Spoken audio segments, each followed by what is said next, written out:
ডিভোর্সের কয়েকদিন আগে আমার ননদ আমার রুমে এসে আমার পাশে বসে আমাকে বলল, তোমার স্বামী তোমাকে কি জন্য ডিভোর্স দিচ্ছে জানো? আমি খুব স্বাভাবিকভাবেই বললাম, হ্যাঁ জানি তো। বিয়ের 3 বছরেও আমি তাকে বাবা ডাক শোনাতে পারিনি। এটাই হয়তো মেইন কারণ। কিংবা আমি সংসার করার মতো মেয়ে না। আমার কোনো দোষ খুঁজে পেয়েছে, তাই হয়তো তোমার ভাই আমাকে আর রাখবে না। শুধু তোমার ভাই না, তোমার বাবা মাও তো চায় না আমি আর এই সংসারে থাকি। আমার কথা শুনে আমার ননদ বলল, তুমি অনেক বোকা একটা মেয়ে। তোমার সন্তান হয় না, তোমাকে ডিভোর্স দেওয়ার কারণ এটা না। তাছাড়া এখন এসব কারণে কেউ কারোর সাথে পবিত্র সম্পর্ক ছিন্ন করে না। টাকা হলেই তো বাচ্চা দত্তক নেওয়া যায়। এরকম নিচ্ছে অনেকে। এতে করে তো আল্লাহ খুশি হয়। একটা গরিব ঘরের বাচ্চা আরামায়েশে বড় হবে। আর আমি যতদূর জানি সন্তান না হওয়ার জন্য বেশিরভাগ ক্ষেত্রে স্বামীরা দায়ী। কিন্তু আমাদের পুরুষ শাসিত সমাজে এই দোষটা মেয়েদের ঘাড়ে চাপানো হয়। তোমার স্বামী অন্য কোনো কারণে তোমাকে ডিভোর্স দিচ্ছে, বাবা মায়ের কথা বাদ দাও। তারা যেখানে টাকার জন্য আমাকেই বয়স্ক পাত্রের কাছে বিয়ে দিতে চায়, সেখানে তুমি তো অনেক দূরে। তুমি এ বাড়িতে আসার পর থেকেই সবকিছু মুখ বুজে সহ্য করেছো, কিন্তু যাওয়ার আগে এভাবে সহ্য করো না। আমার ভাই মানুষটা মোটেও ভালো না। তার কাছে মেয়েদের শরীরটাই আগে। তাকে আমি ছোট থেকেই চিনি।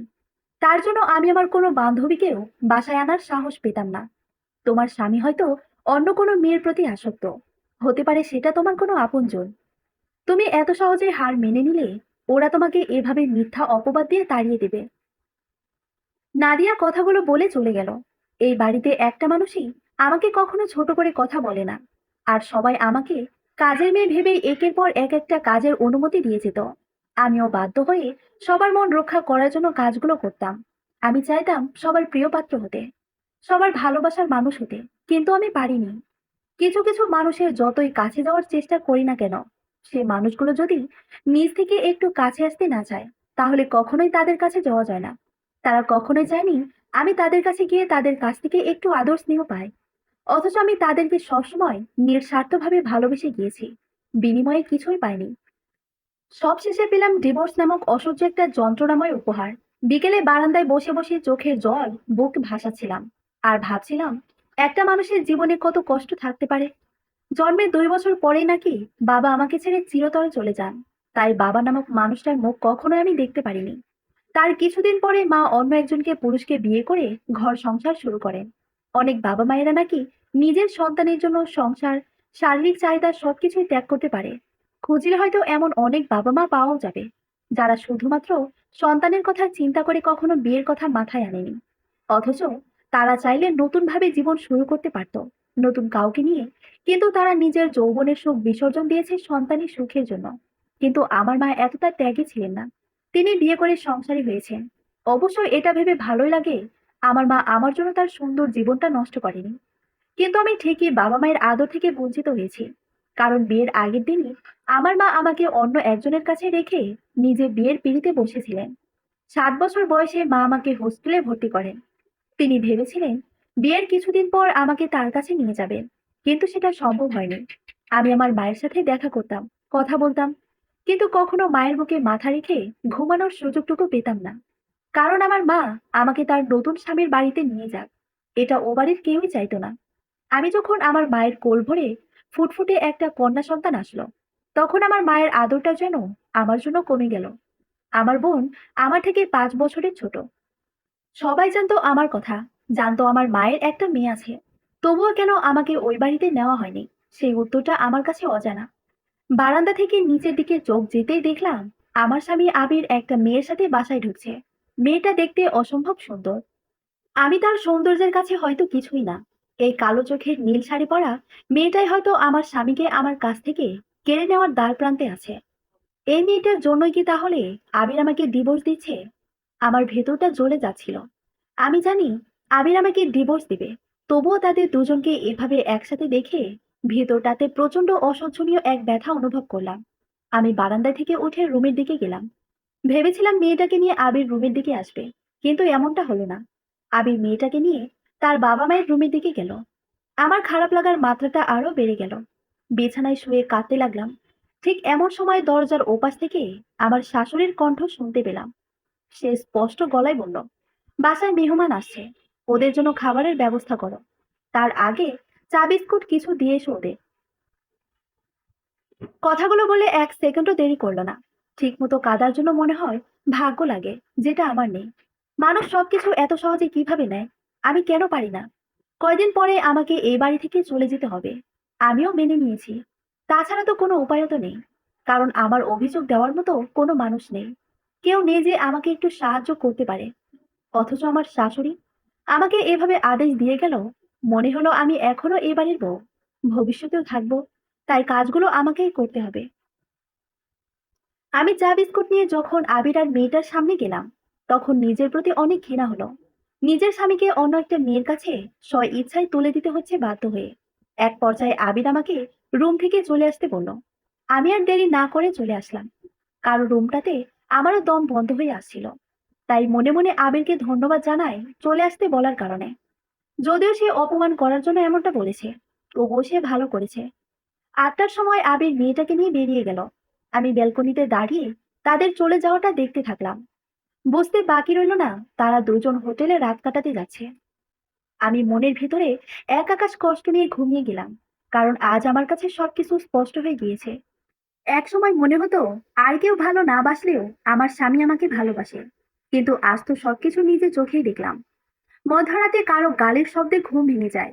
কেউ খুব বিশ্রীভাবে দরজা ধাক্কাচ্ছে আর বলছে, ওই খানকি, দরজা খোল।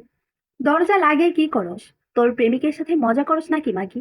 আমি শব্দ পেয়ে দৌড়ে গিয়ে দরজা খুলে দিতেই দেখতে পাই আবির মাতাল অবস্থায় এসব বলছে। আমার তাকে ধরতে ঘৃণা হচ্ছিল। তবুও যখন তাকে ধরতে গেলাম, তখন সে আমাকে ধাক্কা দিয়ে ফেলে দিল। তারপর বলল, আমাকে ধরেছিস কেন? তুই তো জানিস আমি রাতে আসবো। তারপরে কোনো দরজা লাগিয়ে ঘুমিয়েছিস? গরম পানি কর, আমি গোসল করব। আমি না বলাতেই সে আমাকে থাপ্পড় মারলো। আমারও ইচ্ছে করছিল তার গালে থাপ্পড় মারি, কিন্তু সাহস হলো না। কারণ সে পুরুষ, আমি নারী। তার সাথে শক্তিতে পেরে উঠবো না। পরে নিজের অনিচ্ছা সত্ত্বেও বাধ্য হয়ে রাত ১টার সময় আমি পানি গরম করে দেই। সেই পানিতে আমার স্বামী তার নোংরা দেহটা ধুয়ে ফেলে। কিছুদিন পরের কথা, রাত ১০টা বাজে। আমি অনেক চেষ্টা করেছি সব কষ্ট সহ্য করে বেঁচে থাকার জন্য, কিন্তু পারিনি। আমার মনে হয়েছে আমার বেঁচে থাকার মেয়াদ ফুরিয়ে গিয়েছে। তাই মৃত্যুটাকে বেছে নেওয়াটাই আমার জন্য একমাত্র শান্তির পথ। মৃত্যুর আগে আবিরের মুখটা একবার দেখতে চেয়েছিলাম, কিন্তু সে বাসায় ফেরেনি।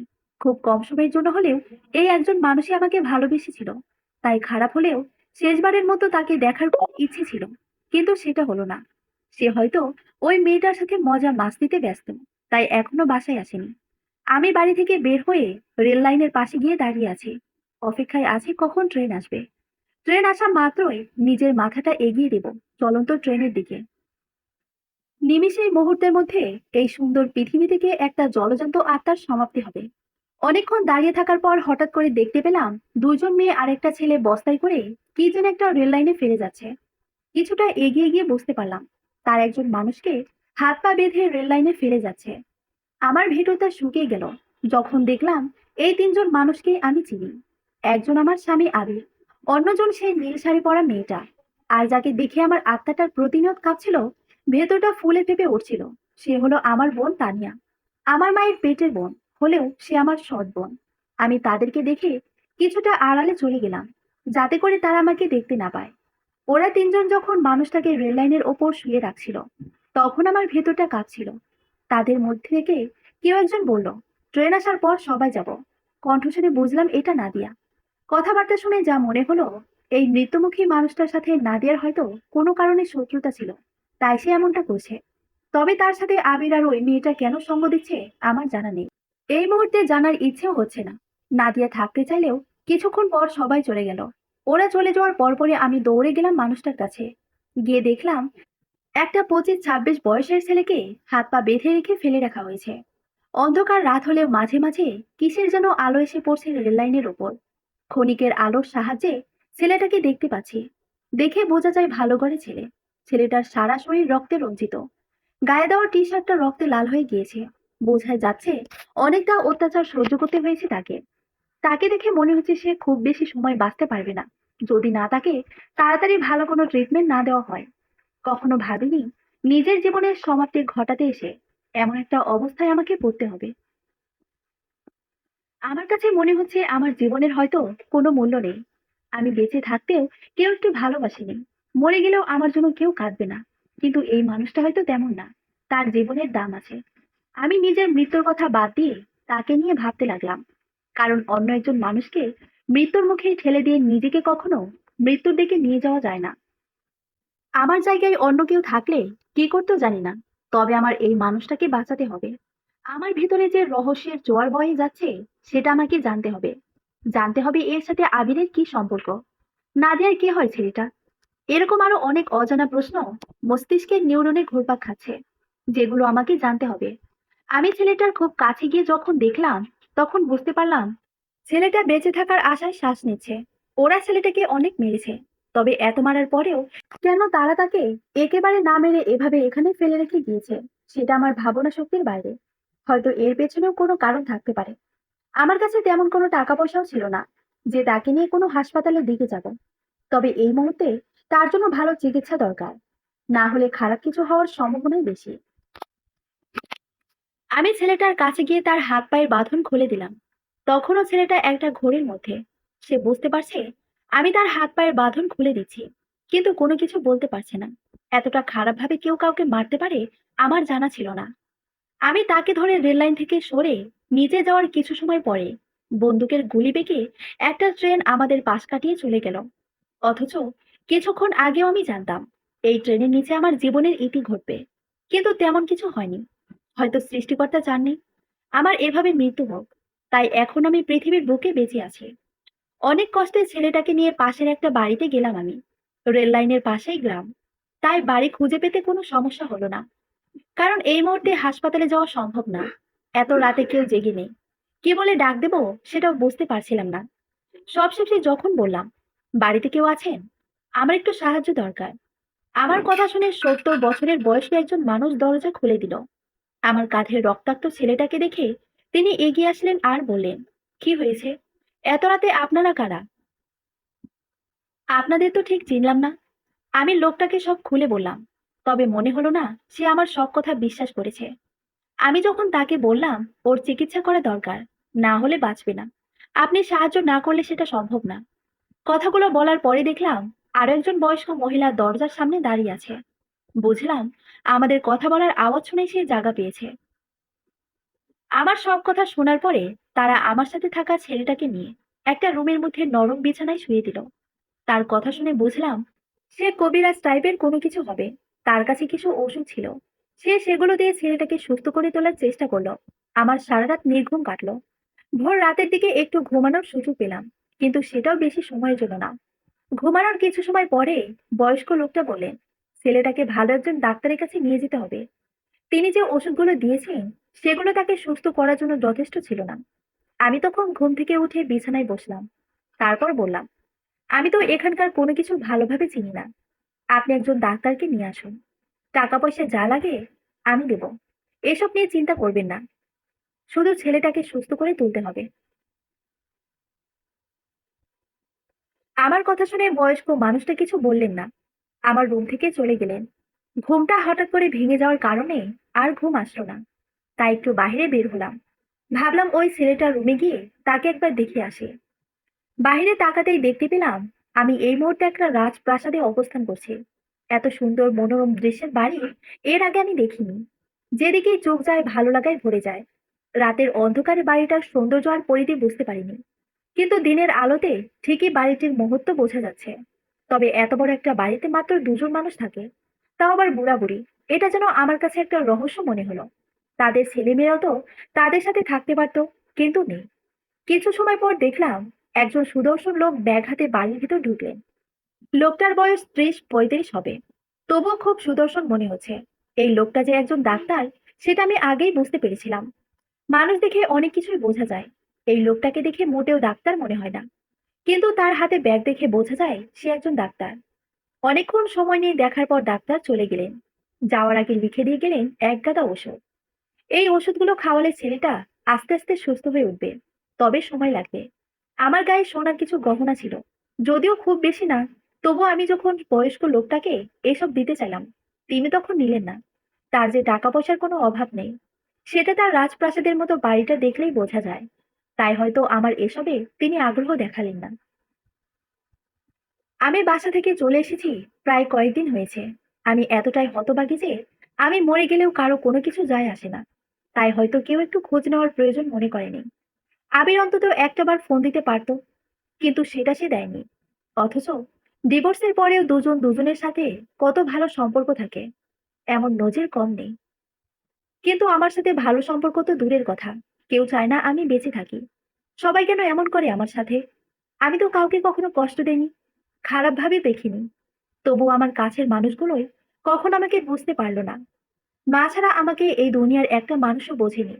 সবাই শুধু অবহেলা আর কষ্ট দিয়ে গেছে।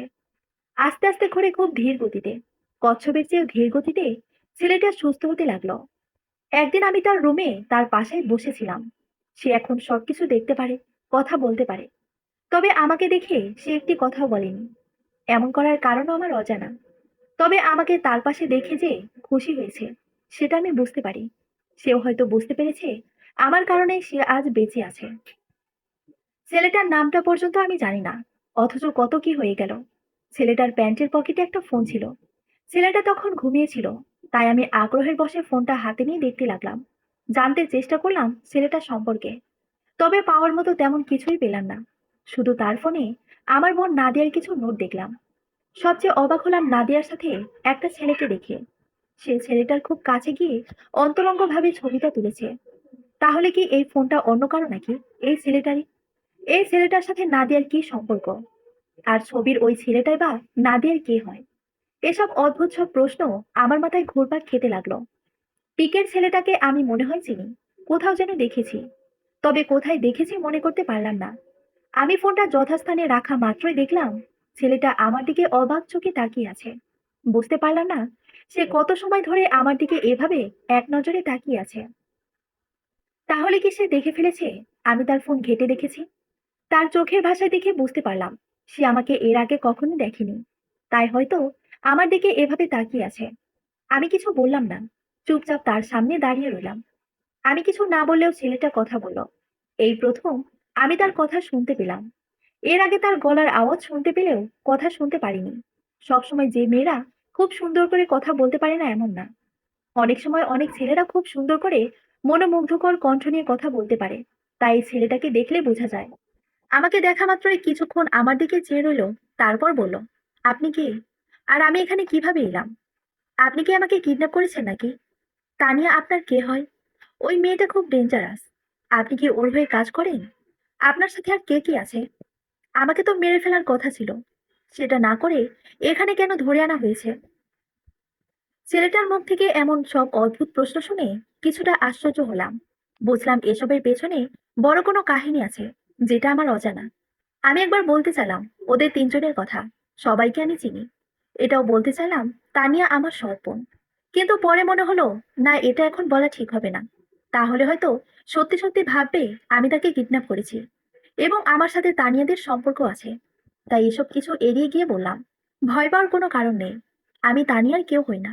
আপনাকে কয়েকজন মানুষ মিলে রেল লাইনে হাত পা বেঁধে ফেলে রেখে গিয়েছিল। তারা চলে যাওয়ার কিছুক্ষণ সময় পর যদি আমি আপনাকে সেখান থেকে না সরাতাম, তাহলে আপনি ট্রেনের নিচে কাটা পড়ে মারা যেতেন। আপনি কয়েকদিন যাবৎ অসুস্থ ছিলেন, তাই আমাকে চিনতে পারছেন না। তবে আমি ভেবেছিলাম আপনি সেদিন আহত হলেও কিছুটা বোধশক্তি আপনার ছিল। আপনি হয়তো বোঝার কথা আপনাকে কেউ একজন বাঁচিয়েছে, কিন্তু আফসোস আপনার কোনো কিছুই মনে নেই। আর সেই মানুষটা আমি, যে আপনাকে নির্ঘাত মৃত্যুর হাত থেকে বাঁচিয়েছে। বিশ্বাস না হলে আপনি এ বাড়ির মানুষ দুজনকে জিজ্ঞেস করে দেখতে পারেন। আমি কোনো কিডন্যাপার নই। আমার কথা শুনে মনে হলো ছেলেটা আকাশ থেকে পড়ল।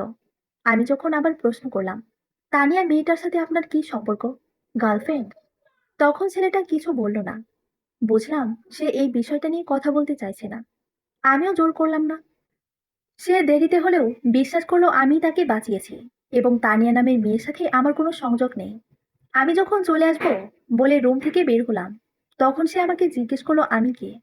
আমি তখন সত্য বলবো নাকি মিথ্যা বলবো বুঝলাম না, কারণ নিজের দুঃখের কথা কাউকে বলা মানে নিজেকে দুর্বল করে তোলা। আমি তো এমনিতেই অনেকটা ভেঙে পড়েছি, মৃত্যুর পথে পাও বাড়িয়েছিলাম, কিন্তু সবশেষে মৃত্যুটাকে আপন করে নিতে পারিনি।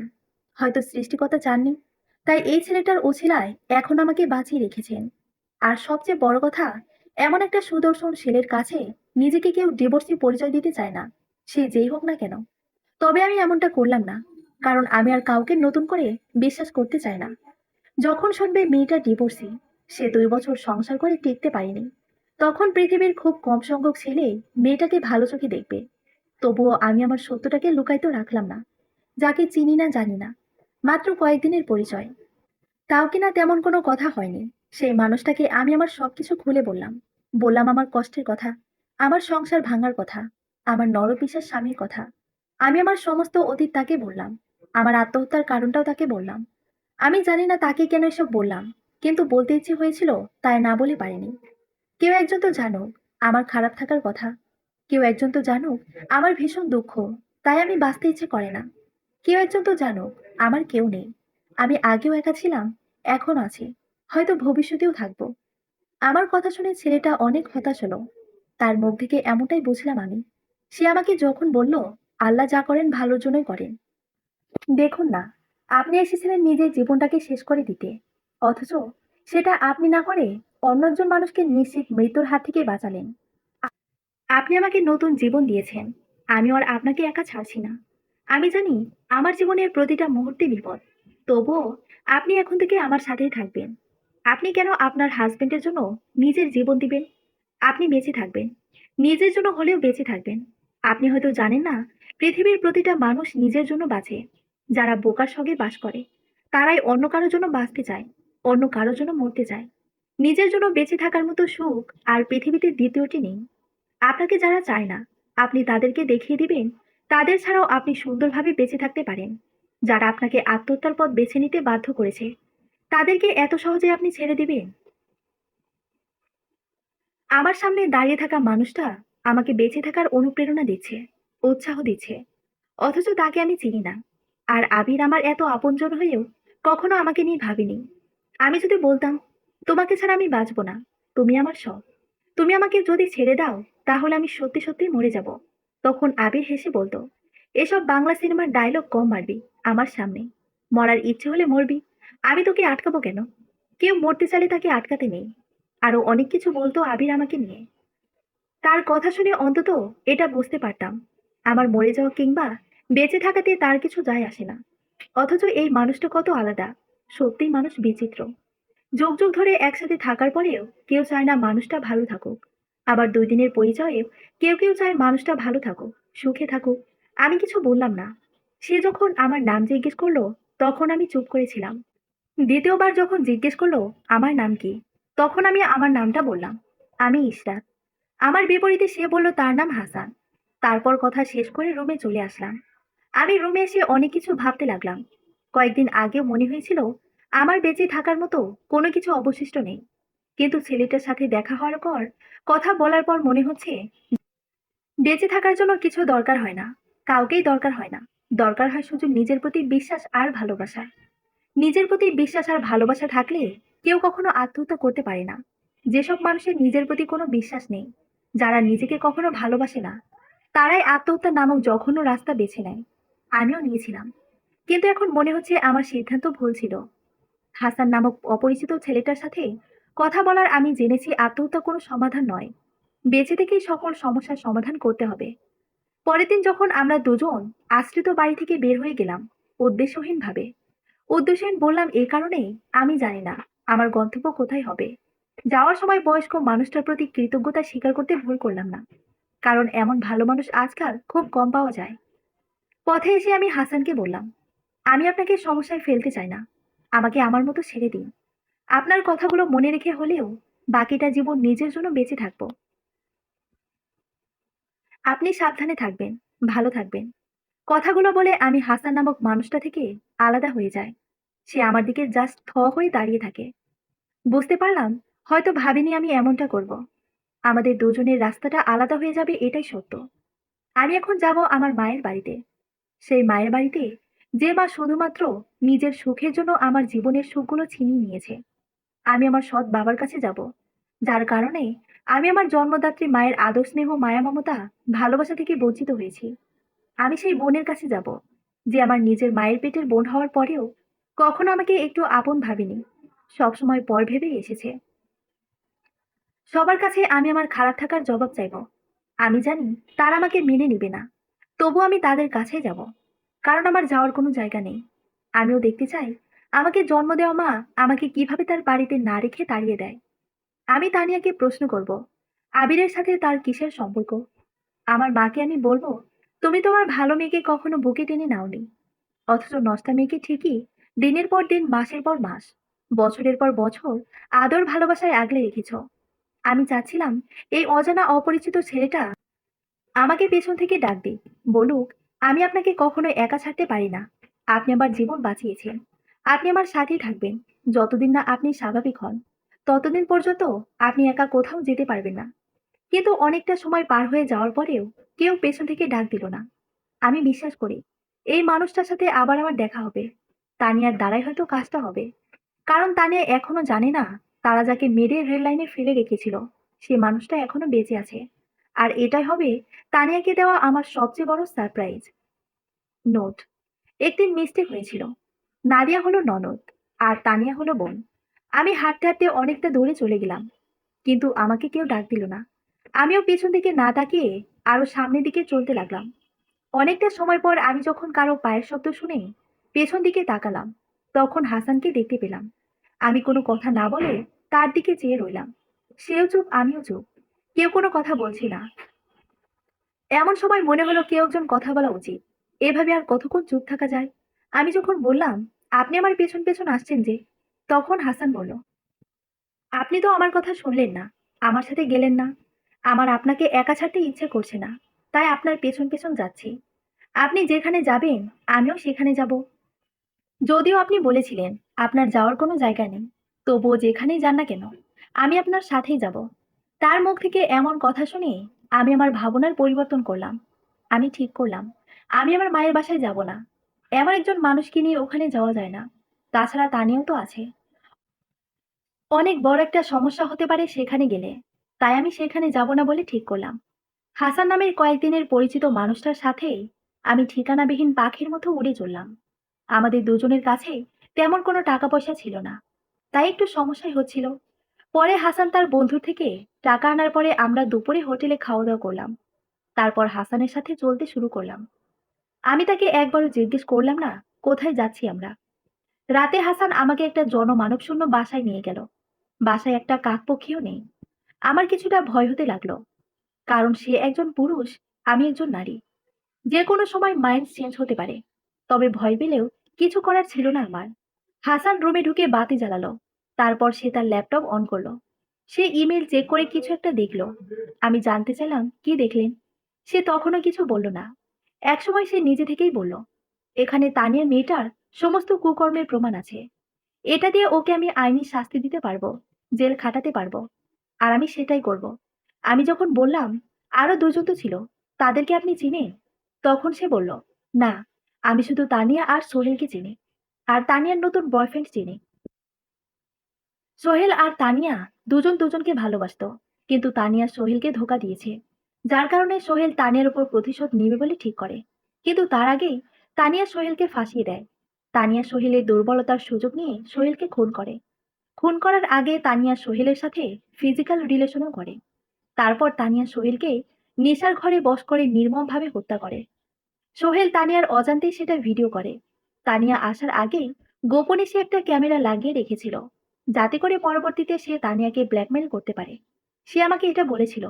আমার কেন জানি মনে হয়েছিল কোনো কিছু ঘটতে যাচ্ছে। তাই আমি সোহেলের ওখানে যাই, আর সোহেলকে অর্ধ মৃত্যু অবস্থায় পড়ে থাকতে দেখি। সোহেলকে খুন করে তানিয়া তাড়াহুড়ো করে সেখান থেকে চলে যায়। হয়তো সে বুঝতে পেরেছিল কেউ আসছে। আমি যখন ওপরে গেলাম, তখন তানিয়া নিচে নামছিল। আমার মনের সন্দেহটা আরো জোরালো হলো। আমি দৌড়ে সোহেলের কাছে গিয়ে দেখলাম সোহেল কিছুটা শ্বাস নিচ্ছে। সে আমাকে সবকিছু খুলে বলে, গোপন ক্যামেরার কথাও বলে। এসব কিছু তানিয়া মেয়েটা কোনোভাবে জেনে যায়। তারপর থেকে সে আমার কাছে থাকা ভিডিওটার জন্য পাগল হয়ে যায়। আমাকে মারার হুমকি দিতে থাকে, কিন্তু আমি তাকে ভিডিও দেই না। তানিয়ার সাথে সঙ্গ দেয় তার নতুন বয়ফ্রেন্ড। সে আমাকে একের পর এক হুমকি দিতে থাকে। যখন ঠিক করলাম পুলিশের কাছে যাব, পুলিশকে সবকিছু দেখাবো, ঠিক তখনই তানিয়া তার বয়ফ্রেন্ড আমাকে আক্রমণ করলো। তার সঙ্গে সঙ্গ দিয়েছে আরো দুজন। তাদেরকে আমি চিনি না, তবে তারা তানিয়ার কাছে কেউ হবে হয়তো। তারপর তারা আমাকে অনেক মেরেছে, কিন্তু আমি ওই ভিডিওটার কথা বলিনি। যখন আমার ফোন চেক করেও তেমন কিছু পেল না। তখন তারা হতাশ হয়ে আমাকে চিরতরে শেষ করে দিবে বলে ঠিক, কারণ তারা জানতো আমাকে মেরে ফেলে সব প্রমাণ শেষ হয়ে যাবে। একসময় মনে হয়েছিল আমি বাঁচবো না, কারণ ওই সময় অন্ধকার রাতে কোনো মানুষ ওখানে আসার কথা না। তাই হয়তো তারা আমার মৃত্যু নিশ্চিত করে ওখান থেকে নিরাপদ দূরত্বে চলে গিয়েছে। ঠিক তখনই আপনি এসে আমাকে বাঁচালেন। আমি শুধু কথাগুলো শুনছিলাম। একটা মেয়ে এতটা ডেঞ্জারাস হতে পারে আমার জানা ছিল না। যখন ভিডিওটা দেখলাম, তখন আমার গায়ের লোমগুলো দাঁড়িয়ে যাচ্ছিল। মানুষ কতটা নির্মমভাবে মানুষ খুন করতে পারে আমার জানা ছিল না। কিন্তু এটা দেখার পর আর কোনো কিছু জানার বাকি নেই। আমি যখন তাকে জিজ্ঞেস করলাম, তানিয়া যদি তাকে খুনই করবে, তাহলে খুন করার আগে কেন ওটা করলো? নিজের সতীত্ব কেন নষ্ট করলো? কেন সে তার বয়ফ্রেন্ড সোহেলকে মেরে ফেলার আগে তার সাথে ফিজিক্যালি রিলেশন করলো? তাহলে কি সেক্স অ্যাডিক্টেড ছিল? তখন আমার কথার প্রতি উত্তরে হাসান বলল, এটা আমার জানা নেই। তবে যতটা মনে হয়, সে চেয়েছিল সোহেলকে ফাঁসাতে। তখন সোহেল তানিয়ার উপর প্রচন্ড রেগেছিল, কারণ সোহেল তানিয়ার নতুন রিলেশনের কথা জেনে গিয়েছিল। তাই হয়তো তানিয়া তাকে সেক্সুয়াল চাহিদার লোভ দেখিয়ে ফাঁসাতে চেয়েছিল। এমনও হতে পারে, যদি দুর্ভাগ্যক্রমে তানিয়া ধরা পড়ে যায়, তাহলে নিজের সেফটির জন্য সে বলতে পারবে সোহেল তাকে ধর্ষণ করতে চেয়েছিল, কিংবা করেছে, তাই তাকে সে মেরে ফেলেছে। এতে করে তো শাস্তি কিছুটা হলেও কম হবে, কারণ নিজেকে বাঁচানোর জন্য সবকিছুই তো করা যায়। তবে এসবের পেছনে অন্য কোনো কারণও থাকতে পারে। আমার এমনটাই মনে হয়েছে। তানিয়ার নতুন বয়ফ্রেন্ডের একটা মামাতো বোন আছে। সেও নাকি একজন বিবাহিত পুরুষের সাথে অবৈধ সম্পর্কে লিপ্ত। হতে পারে যে দুজন মানুষকে আপনি রেল লাইনে দেখেছিলেন, তারা সেই দুজন। আমি জানতে চাইলাম, এখানে ওই দুজন মানুষের লাভ কি?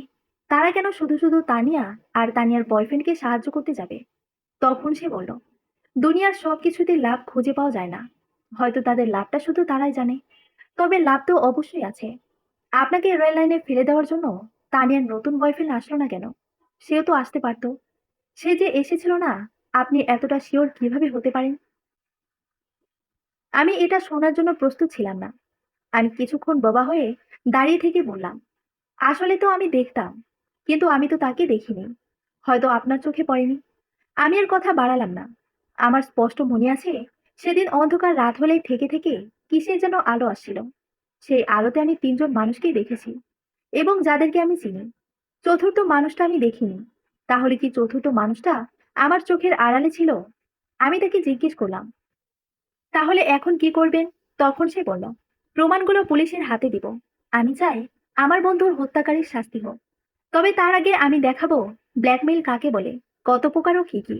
আর যারা আমাকে মেরে ফেলতে চেয়েছিল, তাদেরকে আমি এত সহজে ছেড়ে দিব না। তবে এই ঘটনার এখনই সমাপ্তি হবে না।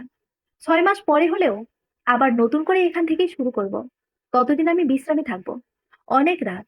আমি বেলকনিতে দাঁড়িয়ে আছি। রাতের আকাশটা বড্ড অন্ধকার। বিদ্যুৎ না থাকার কারণে রুমের ভেতরটাতেও নিকষ কালো অন্ধকার বিরাজ করছে। আমার খুব ভয় হচ্ছিল। এমন সময় বুঝলাম কেউ আমার গায়ে হাত রাখছে। পেছনে তাকাতে দেখলাম হাসান। আপনি কি কোনো কিছু নিয়ে চিন্তিত আছেন? কই না তো। আমার কাছে কিছু লুকাবেন না। আমি চাই না আপনার প্রতি বিশ্বাসটা ভেঙে যাক। আর কিছু লুকানো উচিত না। জীবনে একজন বিশ্বাসযোগ্য মানুষ পেয়েছি, যার কাছে সবকিছু খুলে বলা উচিত।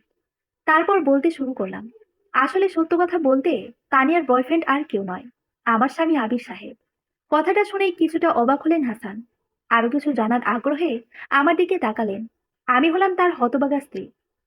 আরো শুনে অবাক হবেন, তানিয়া আমার সৎ বোন। আমাকে আরো আগে এ কথাগুলো বলা উচিত ছিল। তাহলে আমি আপনাকে তানিয়ার নোংরামির কথা বলতাম না। এখন মনে হচ্ছে আমার বন্ধুর মৃত্যুর প্রতিশোধে আপনি বড় বাধা হয়ে দাঁড়াবেন। তবে আপনি কি করতে পারবেন করিয়েন। তারা আপনার যতই স্বামী সদ্বোন হোক, তারা আমাকে মেরে ফেলতে চেয়েছিল। আমি সহজেই তাদেরকে ছেড়ে দিব না বলে হাসান রুমে চলে গেল। যত বড়ই পাপী হোক আবি, সে তো আমার স্বামী। কেউ কি চাইবে তার স্বামীর খারাপ? কেন যেন মন সায় দিচ্ছে না হাসানের সঙ্গে। আমি বেলকনিতে বসে ভাবতে থাকলাম, হাসানকে সঙ্গ দেওয়া কি ঠিক হবে? আবির তো আমার স্বামী। পরক্ষণেই মনে পড়লো আমার ননদ নাদিয়ার কথা। সে যদি বোন হয়ে তার ভাইয়ের কৃতকর্মের শাস্তি আশা করে, তবে কেন আমি পারবো না স্বামী নামক নরপশুর শাস্তির জন্য হাসানকে সঙ্গ দিতে? হাসান যেটা করছে ভুল তো করছে না। যদি আবির আর তানিয়া তাদের জঘন্য কর্মের শাস্তি না পায়, তাহলে সৃষ্টিকর্তা আমাদেরকে মাফ করবেন না। আমি বেলকনি থেকে উঠে হাসানকে বললাম, আমি আপনার সাথে আছি। তারা যতই আমার স্বামী সদ্বোন হোক। তাদের কৃতকর্মের শাস্তি পেতেই হবে, নয়তো তাদের মতো জঘন্য মানুষ হাজারো সংসার ধ্বংস করবে, হাজারো ফুলের মধু খেয়ে ফুলকে পিষে ফেলবে। আপনি আমার সাথে আছেন জেনে অনেক খুশি হয়েছি। তার আগে আপনাকে একটা কাজ করতে হবে। কি কাজ? আপনাকে আবার আবিরের কাছে যেতে হবে। শুনে খুব ভয় পেলাম। আত্মহত্যা করার জন্য যাদের কাছ থেকে চলে এসেছিলাম তাদের কাছে যেতে হবে, এটা কেমন কথা? আপনি বুঝতে পারছেন না তাই তো? জি, আপনাকে দিয়ে সব প্রমাণ উপস্থাপন করা হবে। তাদের মুখ থেকেই বের করা হবে তাদের জঘন্য কর্মের কথা। তারপর রাত পেরিয়ে গেল। হাসান সব প্ল্যান বুঝিয়ে বললেন, মিশনে নামতে হবে রাতে। রাতের অপেক্ষায় ছিলাম আমরা। আমার ভেতরে ভয় কাজ করছিল। হাসান বারবার আশ্বাস দিয়ে চলেছেন, আপনার কিছু হবে না। 4টার দিকে হাসান বাইরে গেলেন কিছু খাবার কিনে আনার জন্য। আস্তে আস্তে রাত 8টা পেরিয়ে গেল।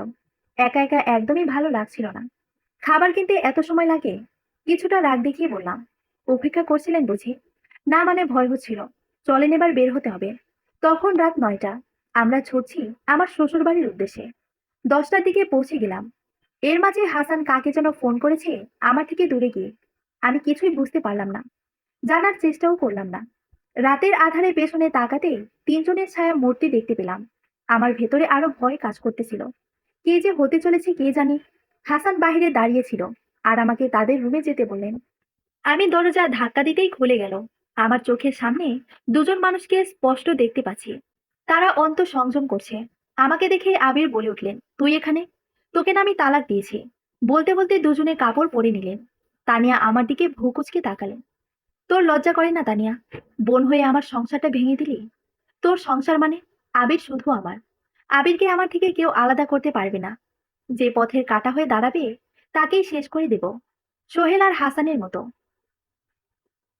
সোহেল আর হাসান কে ছিল? বুঝেও না বুঝার ভান করলাম, কারণ আমি হাসানের বুদ্ধিমতো কাজ করছি। তা শুনে তুই কি করবি? তবে তাদের মতো তোরও জীবন শেষ করে দেব বলে আমাকে ধরতে আসছিল আবির আর তানিয়া। অমনি হাসান প্রবেশ করে। হাসানকে দেখে যেন তাদের বহুত দেখার মতো অবস্থা হয়েছে। কি মনে করেছিলি রেল লাইনে ফিরে আসলে আমি মরে যাব? তোর বউ মরতে এসে আমাকে বাঁচিয়েছে। আবিরকে উদ্দেশ্য করে হাসান বলল, এই দেখ সেই ভিডিও রেকর্ড এখনো আমার কাছে আছে। আজকে তোদের উত্তম শাস্তি পেতেই হবে। বলে হাসান যখনই ভিডিও ফুটেজটা বের করেছে অমনি আবির হাত থেকে নেওয়ার চেষ্টা করতে ফ্লোরে পড়ে যায়। সাথে সাথে তানিয়া মোবাইলটা হাতে তুলে নেয়। তোদের খেলা এখানেই শেষ, এবার আমাদের খেলা শুরু। এই ভিডিও এখন আমাদের কাছে বলেই হাসতে থাকে তানিয়া। ততক্ষণে আবির হাসানকে পেছন থেকে ঝাপটে ধরে আর তানিয়া ওর হাত পা বাঁধতে থাকে।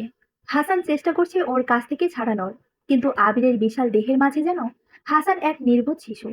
হাসানকেও বেঁধে ফেলে আর আবির বলতে থাকে, তোদের 2জনকে আগুন দিয়ে পুড়িয়ে মারবো। কে আছে আটকাবে? অমনি ঘরে 3জন পুলিশ প্রবেশ করে। পুলিশকে দেখে যেন তারা ঘাবড়ে গেল। আবির আর তানিয়া পালাতে চেষ্টা করে। অমনি পুলিশ তাদেরকে ধরে ফেলে। আমি এবার বুঝলাম হাসানকে বাঁধার পরও কেন তারা মুখে হাসি ছিল। তাহলে কি আমাদের পেছনের সেই ছায়ামূর্তি পুলিশ ছিল? হাসান কি বুদ্ধিমান! পুলিশকে হাতে নাতে প্রমাণ করে দিল আবির আর তানিয়ার কৃতকর্ম। অথচ আমি কিছুই বুঝতে পারিনি। পুলিশ তাদেরকে ধরে নিয়ে যাচ্ছে। আমি এখন খুবই অসহায়। এই পৃথিবীতে আমার বলতে আর কেউ থাকলো না। হাসানকে এখন পৃথিবীর সবচেয়ে সুখী মানুষ মনে হচ্ছে। আপনার কাজ তো হয়ে গেছে। বন্ধুর মৃত্যুর প্রতিশোধ নিতে পেরেছেন। আপনাকে অসংখ্য ধন্যবাদ। আপনি না থাকলে হয়তো এদেরকে যথার্থ শাস্তি দিতে পারতাম না। আপনার স্বার্থ পূরণ হয়েছে। এবার আমাকে বিদায় নিতে হবে। কোথায় যাবেন? দুচোখ যেখানে যাই। আজকে আমি খুবই খুশি। আর এই খুশির মুহূর্তে আপনাকে একটা কথা বলতে চাই। জি বলুন। আমি আপনাকে আমার করে পেতে চাই। আপনার মতো একজন বিশ্বাসযোগ্য মানুষের পাশে সারা জীবন থাকতে চাই। আমি তো একজন ডিভোর্সি মহিলা। যদি আবিরের মতো আপনার চাহিদা শেষ হলে খেলার পাত্রে পরিণত হয়ে যায়, তাই ভেবে নিয়েছি আর বিয়ে করব না। এতদিন থেকে এরকম বিশ্বাস করেছেন, আমাকে সেই নরপশুর সাথে তুলনা করলেন। আসলে তেমনটা বলিনি। আপনিও হয়তো ভালো করে জানেন, জীবনে চলার পথে একা চলা কোনোভাবেই সম্ভব না। জীবনে প্রকৃত অর্থে সুখী তো তারা, যাদের পাশে বিশ্বাসযোগ্য একজন মানুষ আছে। তাই চলো না, দুজনে এই দিগন্তে হাতে হাত রেখে হাঁটি। আমি মুচকি হাসি দিয়ে তার হাত চেপে ধরলাম। সমাপ্ত। গল্পটি কেমন হয়েছে কমেন্ট করে জানাবে। আর চ্যানেলটি সাবস্ক্রাইব করে পাশে থাকার অনুরোধ রইল। সবাই ভালো থাকবেন, সুস্থ থাকবেন। নেক্সট গল্পে আবারও দেখা হবে। ধন্যবাদ।